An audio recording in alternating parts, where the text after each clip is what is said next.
জয় মা কালী। সকলকে নমস্কার।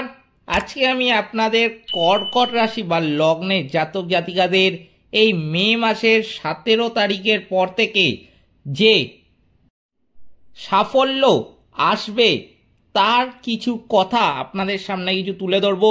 কোন কোন বিষয়ে সাফল্য পাবেন, সব থেকে বড় কথা যে কেন সাফল্যটা পাবেন মে মাসের 17 তারিখের পর থেকে। কারণ মে মাসের 17 তারিখের পর থেকে কয়েকটি বিরল যোগ কিন্তু লক্ষ্য করা যাচ্ছে, যার প্রভাবে কর্কট রাশি বা লগ্নের জাতক জাতিকাদের যে কষ্টের জীবন ছিল, যে দুঃখ চলছিল বিগত কিছু মাস ধরে, সেই সময়ের যে দুঃখ কষ্ট আর্থিক হতে পারে, সেটা মানসিক হতে পারে, সেটা শারীরিক হতে পারে, যে কোনো কষ্টই যে ছিল সেইগুলো কিন্তু কেটে যাবে এবং প্রতিটা সমস্যার কিন্তু সমাধান এই সময় পাবেন। এই সময় কিন্তু কিছু কিছু ব্যাপারে অবশ্যই সতর্ক থাকতে হবে, বেশি নয়। অবশ্যই কিন্তু আমি বলবো যে একটি বিষয় যেটা কিন্তু আমি আজকের ভিডিওতে বলবো, সেই বিষয়ে সতর্কও থাকতে হবে কর্কট রাশি বা লগ্নের জাতক জাতিকাদের। এছাড়াও কর্কট রাশি বা লগ্নের জাতক জাতিকাদের এই মে মাসে কিছু প্রতিকার যদি তারা মানতে পারেন, তাহলে এই মে মাস কিন্তু তাদের জন্য একটা স্মরণীয় মাস হতে চলেছে। এই মে মাস কিন্তু উন্নতির আরেক মাস হতে চলেছে কর্কট রাশি বা লগ্নের জাতক জাতিকাদের জন্য।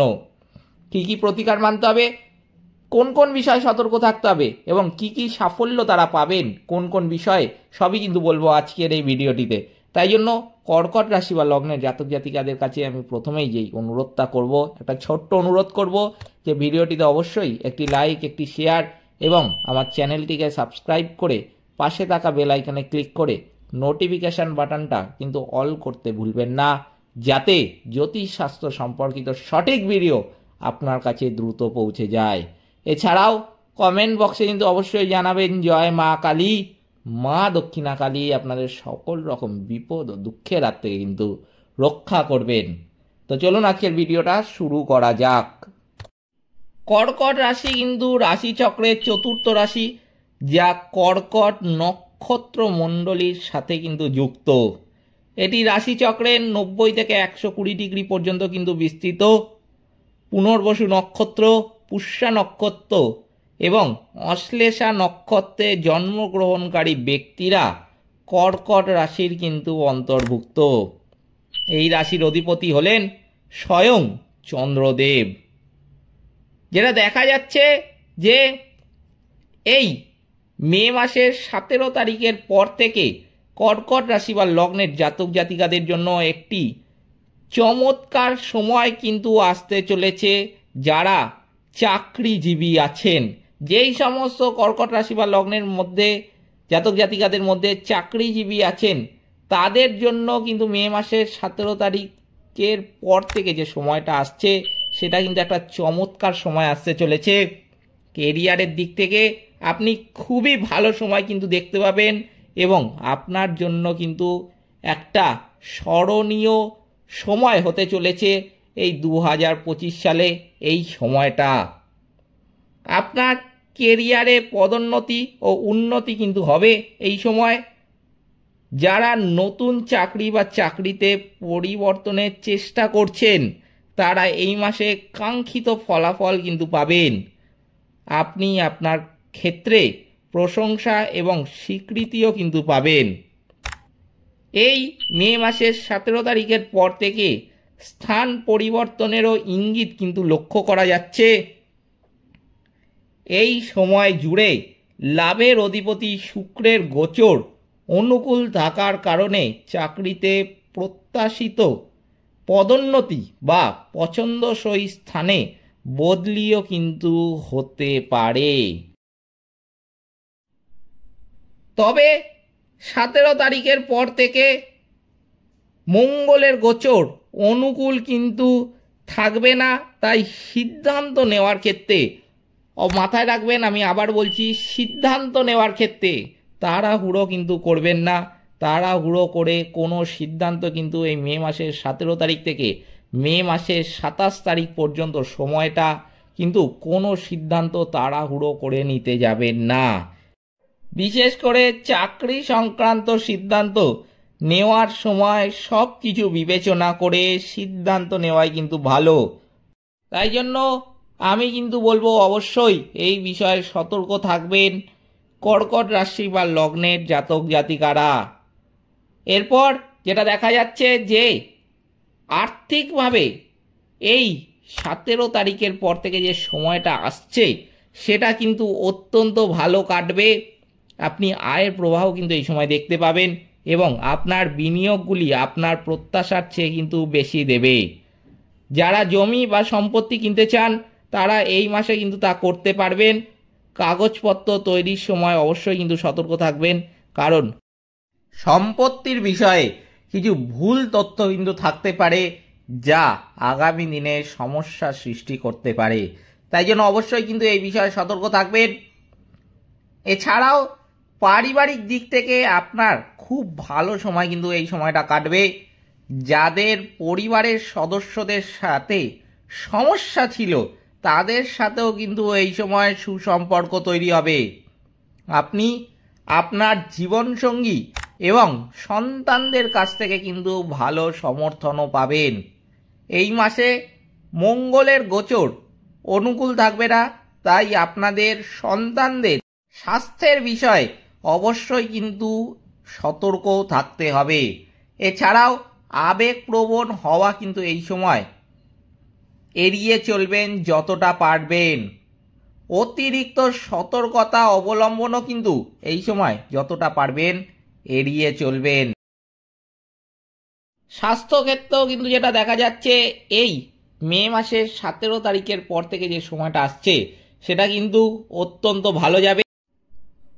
শেষ 2 সপ্তাহের পরে ত্বক এবং দাঁত সম্পর্কিত ছোটোখাটো স্বাস্থ্য সমস্যা কিন্তু হতে পারে, খুবই সামান্য পরিমাণে কিন্তু সেটা লক্ষ্য করা যাবে।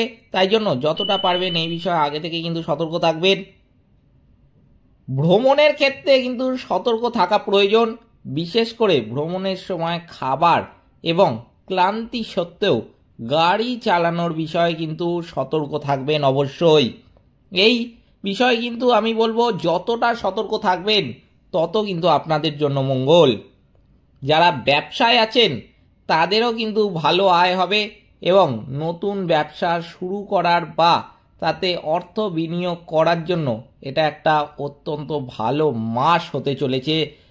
মে মাসের 17 তারিখের পর থেকে যে সময়টা আমি কিন্তু বলেছি আগেই যে একটা স্মরণীয় সময় হয়ে থাকবে এই 2025 সালে। সেই সময়টা কিন্তু ব্যবসা ক্ষেত্রে যারা ব্যবসায়ী আছেন তারা কিন্তু লক্ষ্য করতে পারবেন বিশেষভাবে। এই সময় ব্যবসায় কিন্তু ভালো বৃদ্ধি লক্ষ্য করা যাবে। ব্যবসার প্রসার বা কিছু অনুকূল পরিবর্তন হওয়ার কিন্তু সম্ভাবনা লক্ষ্য করা যাচ্ছে, তবে সেটাও কিন্তু খুব সামান্য পরিমাণে। যারা ফাটকা কারবারের উপর ভিত্তি করে ব্যবসা করেন তাদের কিন্তু এই সময় একটু সতর্ক থাকা ভালো। বিশেষ করে তাড়াহুড়ো করে নেওয়ার সিদ্ধান্তের কারণে অর্থের ক্ষতি এড়াতে এবং বিনিয়োগ করার সময় চিন্তা করে এবং বিশেষজ্ঞদের পরামর্শ নিয়ে কিন্তু বিনিয়োগ করবেন, নইলে কিন্তু এই সময় একটা আর্থিক ক্ষতির সম্মুখীন হতে পারেন। তাই জন্য যারা ফাটকা কারবার করেন, বিশেষ করে সময়টাও আমি কিন্তু বলে দিচ্ছি, মে মাসের 20 থেকে মে মাসের 27 তারিখ পর্যন্ত এই যে সময়টা আছে এই সময়টা কিন্তু এই বিষয়ে যতটা পারবেন সতর্ক থাকবেন। শিক্ষার্থীরা কাঙ্ক্ষিত শিক্ষা প্রতিষ্ঠানে কিন্তু ভর্তি হতে পারায় খুব ভালো সময় কাটবে এই মে মাসের 17 তারিখের পর থেকে সময়টা। যারা বিদেশে ভর্তির চেষ্টা করছেন তারা এই মাসে তাদের ভর্তি সংক্রান্ত সুখবর কিন্তু পাবেন। যারা প্রতিযোগিতামূলক পরীক্ষা দিচ্ছেন তাদের এই মাসে কিছুটা সতর্ক কিন্তু থাকতে হবে। আপনার আবেগ বা অসাবধানতার কারণে সুযোগ কিন্তু এই সময় হাতছাড়া হতে পারে বা সঠিক ফলাফল কিন্তু নাও আসতে পারে। তো চলুন এবার জেনে নেওয়া যাক যে কর্কট রাশি বা লগ্নের জাতক জাতিকাদের কি কি প্রতিকার মানতে হবে এই সময়, যাতে তারা এই মে মাসটাকে আরও বেশি সাফল্যের মাস হিসাবে বিবেচিত করতে পারে। প্রথমে কিন্তু আমি যেটা বলবো যে শনির নেতিবাচক প্রভাব কমানোর জন্য প্রতিদিন বা শনিবার শনি স্তোত্র পাঠ করা ভালো, অথবা শনি মন্ত্র জপ করা কিন্তু অত্যন্ত শুভ। এছাড়াও হনুমান চল্লিশা পাঠ করা বা শনিবার অঞ্জনেয় স্বামী বা নবগ্রহের পরিক্রমা করলে শনির প্রভাব কিন্তু হ্রাস পায়। প্রতিদিন বা বৃহস্পতিবার গুরু স্তোত্র পাঠ করা অথবা গুরু মন্ত্র জপ করলে গুরুদেবের নেতিবাচক প্রভাব কিন্তু কমে। এছাড়াও গুরু চরিত্র পাঠ করা বা গুরুর সেবা করলে শুভ ফল কিন্তু লাভ করতে পারে কর্কট রাশি বা লগ্নের জাতক জাতিকারা। এই প্রতিকারটা কিন্তু করতে হবে যে সমস্ত কর্কট রাশি বা লগ্নের জাতক জাতিকাদের আর্থিক এবং পারিবারিক সমস্যা রয়েছে। খুব বেশি পরিমাণে আর্থিক বা পারিবারিক ক্ষেত্রে সমস্যা যেসব কর্কট রাশি বা লগ্নের জাতক জাতিকাদের রয়েছে, তাদের কিন্তু এই প্রতিদিন বা বৃহস্পতিবার গুরু স্তোত্র পাঠ করা অথবা গুরু মন্ত্র জপ করলে গুরুদেবের নেতিবাচক প্রভাব কিন্তু কমে যাবে। প্রতিদিন বা শনিবার দিন রাহু স্তোত্র পাঠ করা অথবা রাহু মন্ত্র জপ করাও কিন্তু অত্যন্ত শুভ। পাশাপাশি রাহুর নেতিবাচক প্রভাব যেমন এর ফলে কমে, তার সাথে আমি বলবো যে দুর্গা সপ্তশতী পাঠ করা বা দুর্গা স্তোত্র পাঠ করলে স্বাস্থ্য সমস্যা, বাধা ও অপমান আপনি কিন্তু খুব সহজেই এড়াতে পারবেন। তাই অবশ্যই কিন্তু নিজেদের বাধা দূর করতে প্রতিকারগুলো মানার চেষ্টা করবেন। প্রতিকারগুলো মানলে কিন্তু আপনি 1 মাসের মধ্যেই ফলাফল নিজেই লক্ষ্য করতে পারবেন এবং আপনার কিন্তু জীবন থেকে বহু নেগেটিভিটি যেরকম কেটে যাবে, সেরকমই আপনারা কিন্তু আপনাদের জীবনের সাফল্যগুলো দ্রুত লক্ষ্য করতে পারবেন জীবনে। এই ছিল আজকের ভিডিওটিতে। অবশ্যই আমি কিন্তু বলবো কর্কট রাশি বা লগ্নের জাতক জাতিকাদের ভিডিওটিতে অবশ্যই একটি লাইক, একটি শেয়ার এবং আমার ছোট্ট চ্যানেলটিকে সাবস্ক্রাইব করে পাশে থাকা বেল আইকনে ক্লিক করে নোটিফিকেশন বাটনটা কিন্তু অল করতে ভুলবেন না, যাতে জ্যোতিষ শাস্ত্র সম্পর্কিত সঠিক ভিডিও আপনার কাছে দ্রুত পৌঁছে যায়। এছাড়াও কমেন্ট বক্সে কিন্তু অবশ্যই জানাবেন জয় মা কালী, মা দক্ষিণা কালী আপনাদের সকল রকম বিপদ ও দুঃখের হাত থেকে কিন্তু রক্ষা করবেন। সকলে ভালো থাকবেন, সুস্থ থাকবেন। নমস্কার।